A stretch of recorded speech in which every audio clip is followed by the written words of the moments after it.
எல்லாருக்கும் அறிந்த காரியமான அதாவது என்னையும் என் குடும்பத்தையும் பயங்கரமாயிட்டு ஹராஸ் செய்யணும். இப்போ கேரளத்தில் என்னென்னா யாருக்கெങ്കിലും பைசா இல்லைங்கள ஒரு மொபைல் ஃபோனை வச்சுட்டு என்னை குறித்து மோசமாகிட்டு சம்சாரித்தால் காசு உண்டாக்கணும். இப்போ லெவலில் ஆகிப்போய் இது ஒரு தொழிலா, இது ஒரு ஜாபா?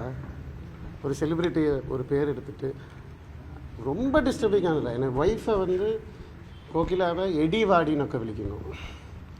இது எவிடத்த சம்ஸ்காரம்? இது நான் ஃபாதர், இவர் டாக்டர்ன்றா, நாங்கள் ஹஸ்பண்ட் ஒய்ஃபை எங்கன்னா சகிக்கும்? இதுக்கு ஒரு ஃபுல் ஸ்டாப் வேண்டேன். இது வந்து ஒரு சீரீஸ் மாதிரி போகுதுப்பா, வெப் சீரிஸ் இல்லை, எபிசோடா. நான் யாரை குறித்து பாருங்கன்னு எங்களுக்கு எல்லாருக்கும் அறியாம். இப்போ எங்கே நான் இது இப்போ இத்தனை சேனலோட உண்டு.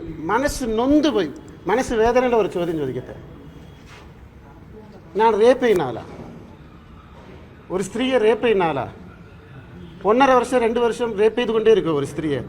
ഒരു പ്രാവശ്യം ചെയ്താലല്ലേ റേപ്പ്, പിന്നെയും റേപ്പ് ചെയ്താൽ അതെങ്ങനെ റേപ്പാവും? ഞാൻ ഒരു ലിവർ ട്രാൻസ്പ്ലാന്റഡ് പേഷ്യൻ്റ് എല്ലാവർക്കും അറിയാം. ലിവർ ട്രാൻസ്പ്ലാന്റഡ് പേഷ്യൻറ്റ് ഓപ്പറേഷൻ കഴിഞ്ഞപ്പോഴാണ് വന്നത്, ഓപ്പറേഷൻ ടൈമിലാണ് വന്നത്. അതിന് മുമ്പ് എവിടെയായിരുന്നു അത് ആർക്കും അറിയില്ല. എലിസബത്ത് എവിടെ ഉണ്ടായിരുന്നതിന് ആർക്കും അറിയില്ല. എന്തൊക്കെ ഹറാസ്മെൻറ്റ്. ഇപ്പോൾ 1.5 വർഷം കഴിഞ്ഞിട്ട് ഇപ്പം ഏൻ വന്ന് പറയണം ഇത്രയും നാൾ എലിസബത്ത് എവിടെ ഉണ്ടായിരുന്നു? 1.5 കൊല്ലം. ഇത് വലിയ തെളിവല്ലേ? ശരി, ഞാൻ ഒരു ചോദ്യം എല്ലാവരിടത്തും ചോദിക്കുകയാണ്. ഇപ്പോൾ കഴിഞ്ഞ ഒരു വീഡിയോയിൽ ഞാൻ പറഞ്ഞിരുന്നു உங்களோட ஹஸ்பண்ட் எവിടെன்னு പറഞ്ഞ് ചോദിച്ചിരുന്നു ഒരു ഡോക്ടർ. അപ്പോൾ அதுக்கு മറുപടി എന്താ പറഞ്ഞിരുന്നത്? അത് ഒരു 2 ആഴ്ച ഉണ്ടായിരുന്നു, 3 ആഴ്ച പറഞ്ഞിരുന്നു. എൻ്റെ അറിവിൽ 2 ആഴ്ച. അപ്പോൾ ஒரு பெண்ணு இவர் டாக்டரு, அந்த பையன் ஒரு மலையாளி டாக்டரு. ஓகே, 2 பேர் ப்ரொஃபஷனல். ஒரு டாக்டரும் ஆக்டரும் பிரிஞ்சால் ஒரு மிஸ் அண்டர்ஸ்டாண்டிங்னு പറയാം. 2 പേരും ഡോക്ടേഴ്സ് എന്തുകൊണ്ട് 2 ആഴ്ചയിൽ സെപ്പറേറ്റ് ആയിട്ട്?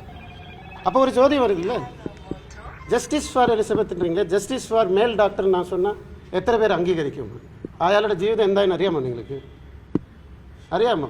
ഒരു ഡൈവേഴ്സ് കേസിൽ എന്തൊക്കെ സംഭവിക്കണമെന്ന് അറിയാമോ? ഓരോരുത്തരുടെ ജീവിതത്തിൽ ഭയങ്കര കഷ്ടംപ്പാ. ഇതെല്ലാം കടന്നു വന്ന് മരണത്തെ பார்த்து ஒரு லிவர் டிரான்ஸ்பிளான்ட் ஆய சேஷம் கல்யாண ஜீவிதத்தில் இப்போ தான் நான் நிம்மதியாக சந்தோஷமாக ஒரு குடும்ப லைஃபு கொச்சி விட்டு வைக்கத்தில் போயிருக்கேன்.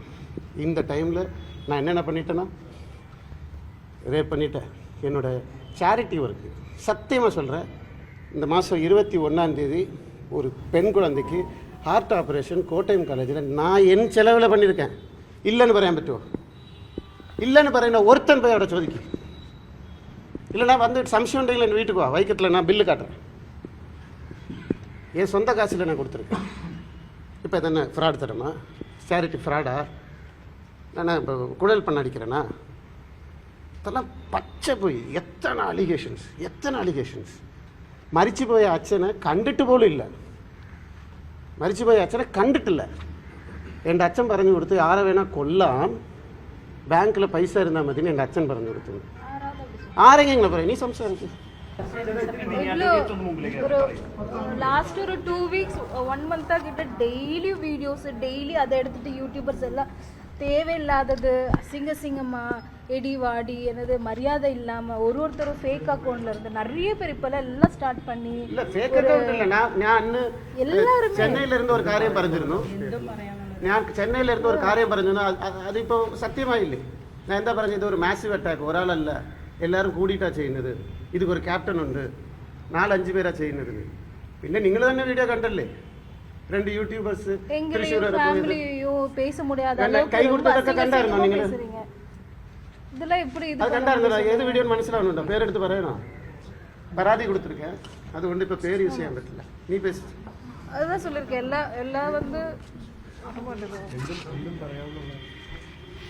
நீ சொல்லு, மனசுல சொல்லு. பேச கூட எனக்கு வந்து ஒரு மாதிரி இருக்கு. நீங்கெல்லாம் இப்போ நீங்கள் போட்டால் கூட அது வந்து எப்படி சொல்கிறது, நெகட்டிவாக தான் அவங்க பேசுவாங்க. ஒரு கமெண்ட் கூட படிக்க முடியல, பார்க்க முடியல. அவ்வளோ அசிங்கமாக ரொம்ப கீழ்த்தனமாக பேசுகிறாங்க. ஏன்னா கமெண்ட் பண்ணுறது எல்லாமே ஒரு பொண்ணு ஒரு பையனும் தான். அவங்களுக்கு கொஞ்சம் கூட மனசாட்சியே இல்லாமல் ரொம்ப அசிங்கமாக பேசுகிறாங்க. இதெல்லாம் எப்படி வந்து என்னால் இது பண்ண முடியும்? கமெண்ட் விட்டுரு, கமெண்ட் எத்தனை பேர் ஒரு சேனல்ல ஒரு சீரீஸ் மாதிரி ஒரு ஹஸ்பண்ட் அண்ட் ஒய்ஃபை டேமேஜ் பண்ணுறீங்க. ஒரு பேஷண்ட் நான் ஜீவிதம் முழுவன் நான் டேப்லெட்ஸ் கழிக்கணும், மனசமாதானமாയിട്ട് ஜீவிக்கிறேன். சத்து போய் எனக்கு திருச்சி ஜீவன் தெய்வம் கொடுத்தா இப்போ அந்த ஜீவனை எடுக்கிறதுக்காக சிரமிக்கிறீங்களா? நான் நன்னாയിട്ട് நாங்கள் 2 പേരും ജീവിക്കുന്നത് നിങ്ങൾക്ക് ഇഷ്ടമല്ലേ? ഞാൻ എന്താ അന്ന് പറഞ്ഞത്? ഞാൻ കല്യാണം കഴിക്കും, എനിക്ക് കുടുംബ ജീവിതം വേണം, എനിക്കും കുട്ടികൾ വേണം ഞാൻ പറഞ്ഞിട്ടുണ്ട്. എനിക്കൊരു കുട്ടി ജനിക്കുന്നതൊക്കെ ആർക്കും ഇഷ്ടമില്ലേ? ഞാൻ എല്ലാം നഷ്ടപ്പെട്ട ഒരു മനുഷ്യനാണ്. ഞാൻ റേപ്പ് ചെയ്യുവോ? ഒരു പെണ്ണിനെ റേപ്പ് ചെയ്യുവോ? അത് നിങ്ങൾ വിശ്വസിക്കുവോ? അത് ഇന്ന് വരെ റേപ്പ് ചെയ്തിട്ടുണ്ടെങ്കിൽ പഠിച്ച ആളല്ലേ, വിദ്യാഭ്യാസമുള്ള ആളല്ലേ, അവർ ഡോക്ടറല്ലേ? വിദ്യാഭ്യാസമുള്ള ഒരു ഡോക്ടറെ ഞാൻ റേപ്പ് ചെയ്തിട്ടുണ്ടെങ്കിൽ ഏൻ പോലീസ് കംപ്ലൈൻറ്റ് കൊടുക്കില്ല? അത് സിറ്റി കമ്മീഷണർ ചെന്നൈയിൽ എൻകിட்ட റെക്കോർഡ് ഇருக்கு. അന്നേ ഞാൻ കംപ്ലൈൻറ്റ് കൊടുത്തിരിക്കேன், അന്ന് ഞാൻ കൊടുത്തിട്ടുണ്ട്. അതിൻ്റെ റെക്കോർഡ് എൻ്റെ കയ്യിലിരിക്കും, എല്ലാം കാണിച്ചു കൊടുത്തത്. പോലീസ് എൻ്റെ വീട്ടിലേക്ക് എത്തി. ഇത് കമ്മീഷണർ ഓഫീസിൽ നിന്ന് പോലീസ് വന്നു, പക്ഷേ എന്തിനാ സൂയിസൈഡ് അറ്റംപ്റ്റ് ചെയ്തു എന്ന് ചോദിച്ചില്ല. അങ്ങനെയൊക്കെ ഉണ്ടാവും സംഭവം, അങ്ങനെയൊക്കെ ഉണ്ടാവും. എൻ്റെ ഭാഗത്ത് തെറ്റുണ്ടെങ്കിൽ ഞാൻ എന്തിനാ പോലീസ് കംപ്ലൈൻറ്റ്, അത് സൂയിസൈഡ് അറ്റംപ്റ്റ് ചെയ്യണം? She is A harbour depression patient. എന്തുകൊണ്ട് 2 ആഴ്ചയിലാണ് അന്ന് ഫസ്റ്റ് മാരേജ് പോയത്? അവൻ ഡോക്ടർ, അവനക്ക് ബുദ്ധി ഉണ്ടായിരുന്നു, മെന്റലി അൺസ്റ്റേബിൾ.